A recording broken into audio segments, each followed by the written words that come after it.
हम सभी के साथ बचपन से कुछ ना कुछ लेवल का, कुछ ना कुछ डिग्री का एक एक ट्रॉमेटिक एक्सपीरियंस रहा है। हम में भी हो, एक्सटर्नली डेफिनेटली होगा किसी ना किसी के अंदर, मोस्टली हर किसी के अंदर होता ही है। मैं भी किसी को मारा हो, किसी ने बचपन में वायलेंस फेस किया हो, किसी ने बचपन में बहुत ज़्यादा डिसरिस्पेक्ट फेस की हो, या फिर कई सारी ऐसी चीज़ें हो जो कि प्रॉब्लम ना कंसिडर करोगे। क्योंकि अगर एक बच्चे को, उससे एक 7 साल का बच्चा उसको कोई 9 साल का बच्चा मार दे तो ये आम मामूली सी बात है। मगर उस 7 साल के बच्चे के लिए तो वो भी अडल्ट ही है ना। उसके साथ किसी 7 साल के बच्चे ने भी किया, उसके लिए तो वो अडल्ट ही है। यानी कि जो ट्रॉमा होता है वो स्टोर होता है, और ये चीज़ हमारे ऊपर क्या शाउट कर रही होती है। पहले ये बात करते हैं कि आखिर जो ट्रॉमेटिक सिचुएशंस हुई हैं हमारे जीवन में, वो क्या चीज़ रिफ्लेक्ट करती है। जब भी हम बात करते हैं अपने चाइल्डहुड की, एक बच्चा बहुत भयंकर तरीके से अपने माँ बाप पे डिपेंडेंट होता है, क्योंकि वो एक लेवल ऑफ एक जीरो कॉन्शियसनेस से एक ऐसी जगह पे आया है जहाँ पे वो धीरे धीरे करके चीज़ों को ग्रैब कर रहा है। एक दुनिया में आया है वो, और दुनिया कितनी अनफेयर है तुम जानते हो। बचपन में जहाँ पे वो इतने हद तक डिपेंडेंट है, अगर वो कोई ऐसी चीज़ फेस करता है तो उस समय वो क्या फील कर रहा होता है। उस समय फील कर रहा होता है lack of control over self. क्योंकि एक बच्चा नहीं लड़ सकता है, ना भाग सकता है, और यही लैक ऑफ कंट्रोल एक इंसान अभी तक फॉलो करते हुए आता है। क्योंकि बचपन से उसको किसी ने ये नहीं बताया कि अब तू बड़ा हो चुका है, you have to take control. वो कभी जाने नहीं आया कि टेक कंट्रोल लेते कैसे है। इस वजह से लोग लर्नड हेल्पलेसनेस की तरफ जाते, जहाँ पे हमेशा किसी न किसी पे डिपेंडेंट होते हैं, जहाँ पे हमेशा उनकी कंडीशनिंग पे डिपेंडेंट होता है कि आखिर यही कुछ मुझे करे ताकि मैं बचूं। उनके लिए उनकी खुद की जो एम्बिशंस होते हैं, उनकी खुद की जो कमिटमेंट्स होती है, उनका कोई मोल होता ही नहीं है। और तुम जितने ज़्यादा खुद की कमिटमेंट्स का मोल नहीं लेते हो, तुम्हारे दिमाग के लिए तुम ही बन जाते हो सबसे बड़े दुश्मन। क्योंकि ये एक ऐसा इंसान है जो कि तुम्हें हमेशा एक ऐसी सिचुएशन में डालता है जो कि उस चीज़ को मिमिक करती है, लैक ऑफ कंट्रोल। जब भी तुम बोलते हो कि मुझे ये चीज़ करनी है, आज से मैं ये करना शुरू करूँगा, मगर तुम करते नहीं हो, तुम्हारे दिमाग को क्या लग रहा है, वो क्या चीज़ मिमिक हो रही है उसके लिए वही बचपन का सिनेरियो आ रहा है जहाँ पे तुम पावरलेस थे, जहाँ पे तुम्हारा लैक ऑफ कंट्रोल था। मगर ये चीज़ फिक्स कैसे हो सकती है? कमिटमेंट पूरी करके, खुद की कमिटमेंट्स। क्योंकि तुम्हारी जो मेमोरी है उसका काम बहुत ज़्यादा सटीक होता है। मेमोरी डिसाइड करती है कि तुम्हारी आखिर जो इमोशनल स्टेट है वो कैसी होनी चाहिए। अगर तुम्हारी मेमोरी में ऐसा है कि तुम बचपन से हारते आए हो, बचपन से तुमने ऐसी सिचुएशन फेस की है पावरलेस, जहाँ पे तुम फील कर रहे हो,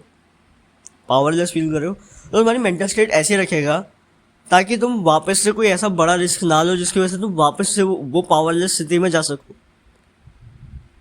अगर तुम उसको होप देते हो, उसके लिए होप बहुत बहुत बहुत बड़ी चीज़ होती है दिमाग के लिए। होप कि यार ये होप दे रहा है कि कहीं मैं इस सिचुएशन से बाहर तो नहीं निकल सकता हूँ। मैं सोचता हूँ कि मैं एक कॉन्फिडेंट सिचुएशन में जा सकता हूँ। क्या ये असली में मुझे ऐसी सिचुएशन में लेके जाएगा? दिमाग कह रहा है अपने शरीर से, मगर तुम उस कमिटमेंट को पूरा नहीं करते हो।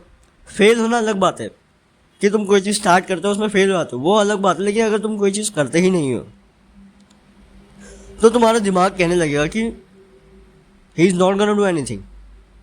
तुम खुद का जो भरोसा है, तुम खुद का भरोसा लूज करने लग जाते हो। इसलिए जिन्होंने भी अपनी ज़िंदगी में ट्रॉमा फेस किया है, I am happy for you कि तुम ये वीडियो देख पा रहे हो। अगर तुम ये वीडियो देख पा रहे हो तो तुम्हारी रिस्पॉन्सिबिलिटी बनती है कि तुम अब इस चीज़ को ब्रेक करो। जो अपने पुराने पैटर्न्स हैं उसको ब्रेक करने के लिए बहुत ज़्यादा इंटेंसिटी लगेगी, एक्सट्रीम्स पे जाना होगा, इंटरप्ट करना होगा अपने पुराने पैटर्न्स को।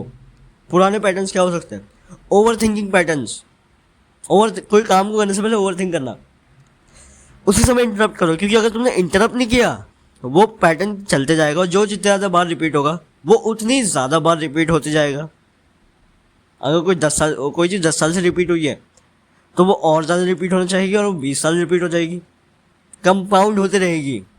इस वजह तो तुम सोचो कि क्या चीज़ कंपाउंड होनी चाहिए, क्या चीज़ ओवर थिंकिंग कंपाउंड होनी चाहिए, तुम्हारे पुराने पैटर्न्स कंपाउंड होने चाहिए?